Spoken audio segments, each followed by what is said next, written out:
And it's finally the finale of the Blackened Heart Betrayal. Another low-quality video brought to you by the Fanged Blade. Before we jump into the last part of the Blackened Heart Betrayal, first of all, I would just like to thank you all for listening to this. Low quality, I mean, shoot, I've got a little DM screen here for you guys to look at, and for what doesn't happen, you know, there's my garage. You guys can probably see the flag over in the, what would that be, left side of the screen, I think. Anyway, not very impressive. Which brings to me a question I would like to ask my viewers.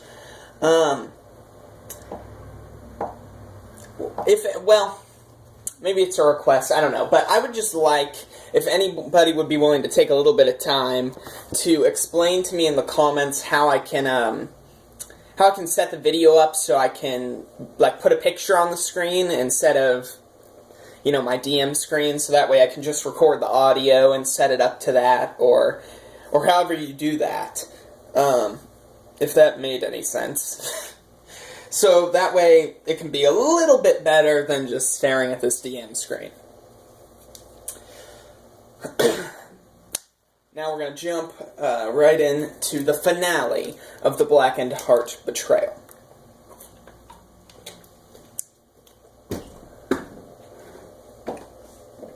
Brand takes Rydia through this cave. They've been traveling for some time.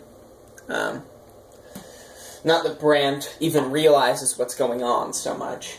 And finally, the shining light at the end of the tunnel appears, and he passes out as he leaves the cave. He wakes up, his clothes ripped up, some of them just completely destroyed, and a dead Rydia by him, and slowly he recollects his memories.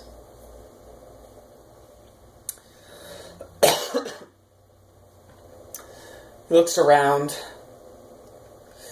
and he sees a village in the distance.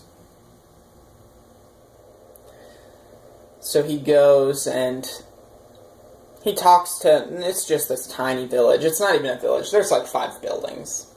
Something like that. This very, very small little hamlet or whatever. And there's some sort of, well, I don't think I described that yet or got into that, but he walks there and he gets a shovel from one of the people, asks to borrow a shovel, and he borrows the shovel and he buries Rydia. And then he prays to Haraya. Haraya? I believe it was Haraya. The female one. Shoot, now I can't remember. But the female love God and says something like, you know, why have you forsaken me? Why has this happened? And again, the gods have a lot of stake in this. So while I normally wouldn't do this, they have a lot of stake in these people. You know, these people, the world is riding on their shoulders because of this Mao dilemma. Or at least they think it is. And so, Haraya descends from on high and speaks with him. And says basically, Mao says we can't intervene. You know, basically, as much as I would like to help you out with your love and blah, blah, blah, I cannot. My husband, you know, Haraya, says I shouldn't even be here. In fact, he does not know I'm here. And she gives him this black orb. And says, use this, basically, to speak with Mao, and you can ask him directly. Something to that effect. And Haraya, she begins to ascend back, because she needs to get back before Haraya finds out. And he even hears Haraya calling for her as she ascends. And so, he quickly realizes he has no idea how to work this thing. And eventually he actually trips and falls, and the sphere breaks, which is what he needed to do, actually. So, he was running somewhere or something, I don't really remember. So this shadow rips out, this large man, this large slender man appears in the shadows. You can really only see his outline. And he begins speaking as if it was Horea, before he turns and sees that, oh, well, it's one of our heroes. And they begin conversing. And finally, Mao gets an idea. And he says, okay, but he basically says, okay, well, I'm on the opposite side of this, so if I'm going to give you back a piece, I'm going to have to get a piece as well. And so it's your choice. And suddenly, there's two small obsidian statuettes, one in each hand. One, the spitting image of Rydia, and one, the spitting image of Carthage.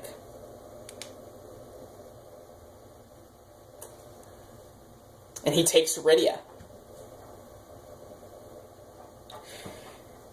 And by doing this, and this was, obvious to him, I don't know how obvious I've made it, but by doing this,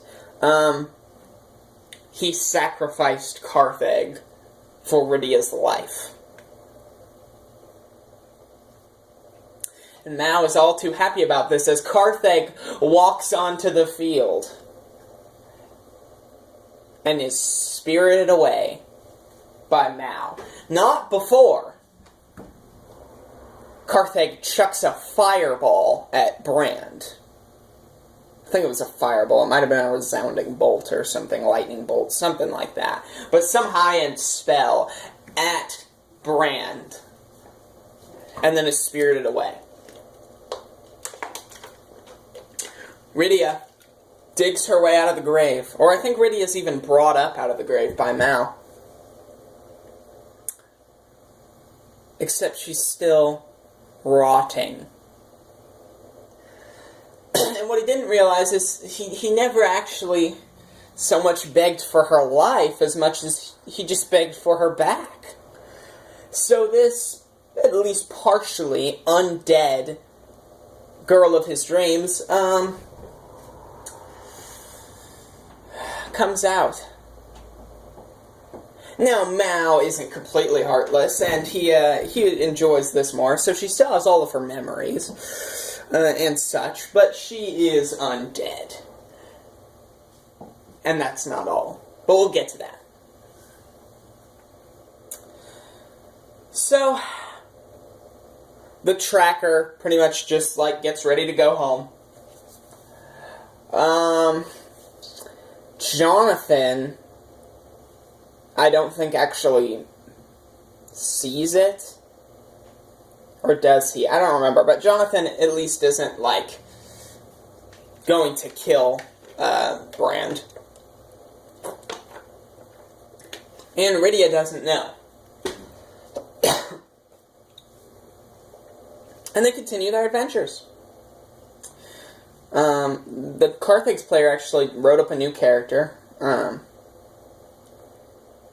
Just for this session, or at least that's what I told him. And it was I don't remember, a rogue or a bard or something like that. I don't really remember him at all. It wasn't really important. The only thing of note is, of course, he knew Carthage. They went to college together. They were good friends, because, of course, they were. So they go. What they really do isn't that important. It was a bland adventure where they fought against some, ant people. Really, it was just something, it had weight at the time, but it didn't go anywhere. This story didn't go anywhere, so it doesn't matter. They fought some ant people. They talked to an ant queen, and she basically told them how through A, B, and C they could stop this undead army. If they did this for her, or something like that. Anyway, not that important. They left. And suddenly, at the beginning of the next session, Carthage wakes up, and I believe it was Wolfpine. It may have been the small town they were at, I can't remember. But he woke up. Good as new. Because Mao didn't plan to just take him away. No, that was way too boring. No, he would slowly corrupt him. You know, it would start with Carthage walking down the street and seeing someone who made him angry and think, oh, I should just kill him and torture him and rip his head off. And then all of a sudden be like, wait a minute, that wasn't my thought. What just happened? That's how it would start. It would slowly corrupt his mind. But no, Carthage completely embraced it. Because he was angry. And he was going to let that take him over. I forgot the best part of all this. I forgot something that changed how they looked at this. Before I even knew I was going to do this, I had them meet their future selves. The Chronomancer, back, if you remember him, showed them their future selves. We had Jonathan, the man with the red crossbow that hunted Brand down trying to kill him. Same dude, turns out. He was a Chronomancer, actually. Rydia, undead Dragon Knight. Dragoon, rode a dragon, and was just this undead warrior of, law. Brand, a fallen cleric, who just had this, dark aura about him, and was just, this depressed, angry guy. And Carthage, who had basically become a demigod of chaos.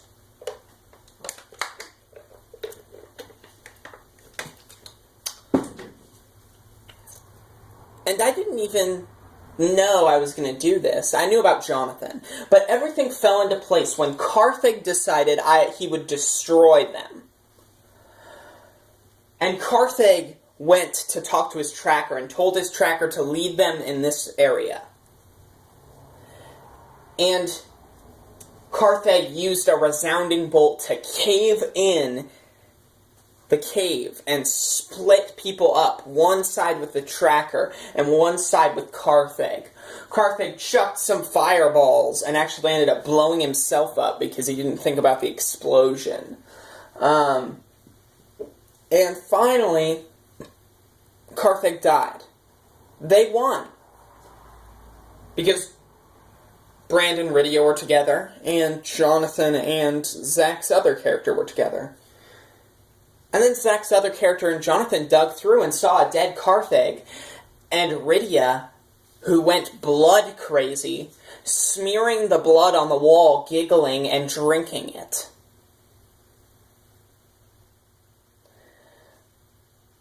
And his character snaps. He tries to kill him. Kills Rydia.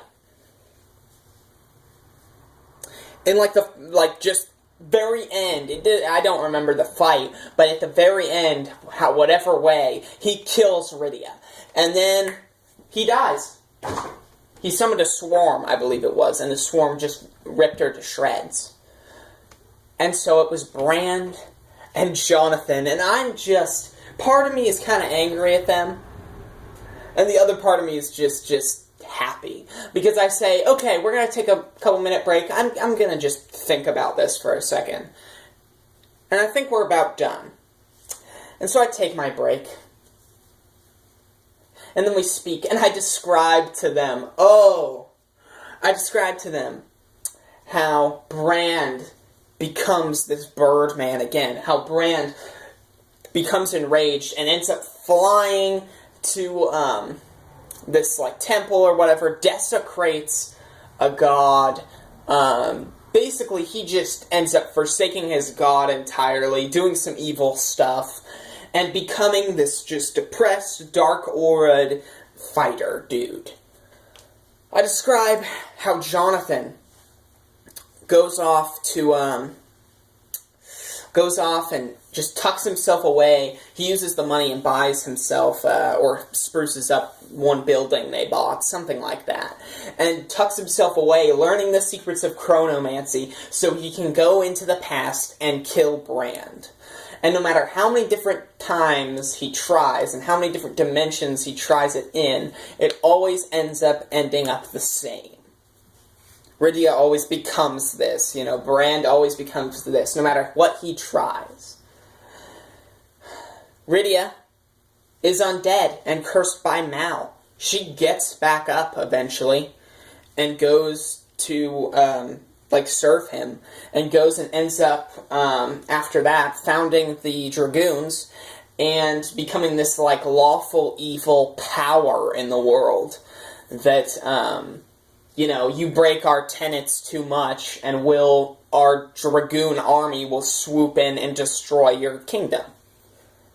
This just force of lawful evil.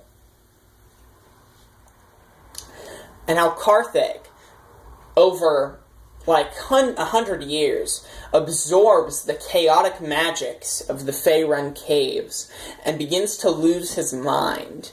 And Karthag's character completely embraces this. He becomes insane. He embraces the chaotic magics. He learns the chaotic magics. And he begins serving under, temporarily, the god of chaos. And possibly, eventually, takes over. That's his plan, anyway. And they're all silent. As I describe how, because of their infighting, because of their sacrificing, because of all of this, they have become exactly what their future selves, what the Chronomancer told them they were going to be.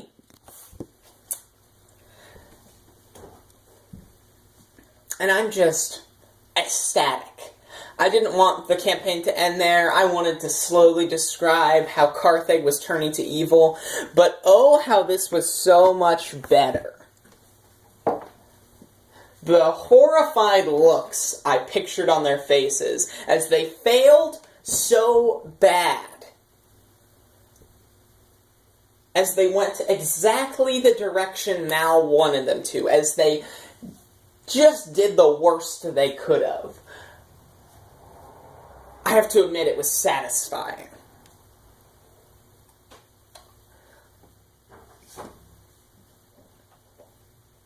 They failed. Completely.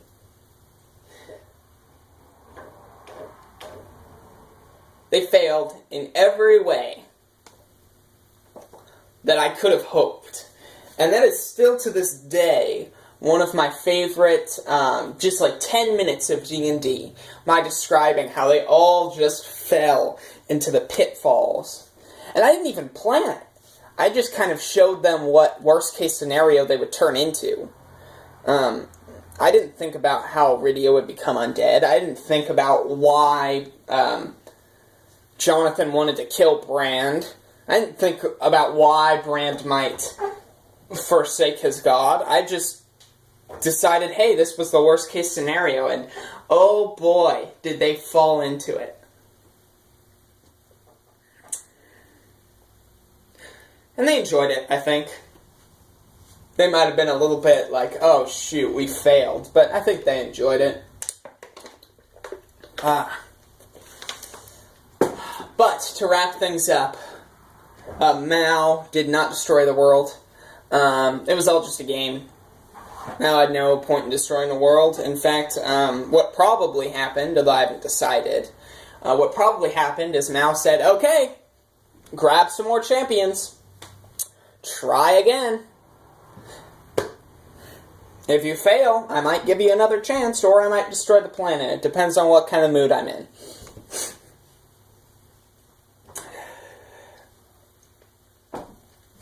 So, actually, the best thing that came out of that is the fact that I have more villains to play with, because all of a sudden I can have a god of chaos.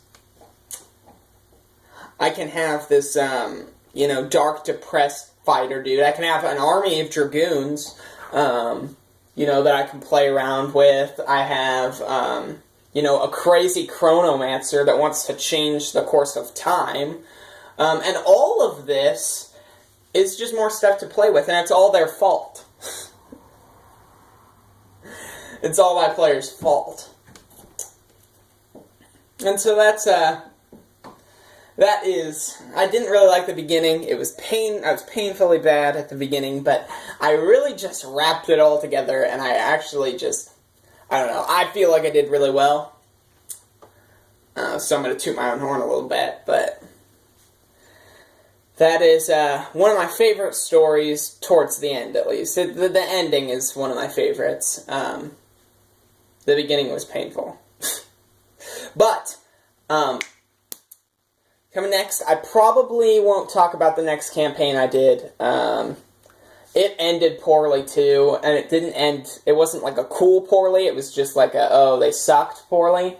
So I probably won't talk about that. We'll see. But I'll probably, the next D&D story series I do, will probably be about the campaign I'm currently doing. What is it called? Ashen Fall Rising? Yeah, I believe it's Ashen Fall Rising. Which I might change, because if the town's named Ashen Fall and it's Fall Rising, that's kind of dumb. Anyway, tangents, whatever.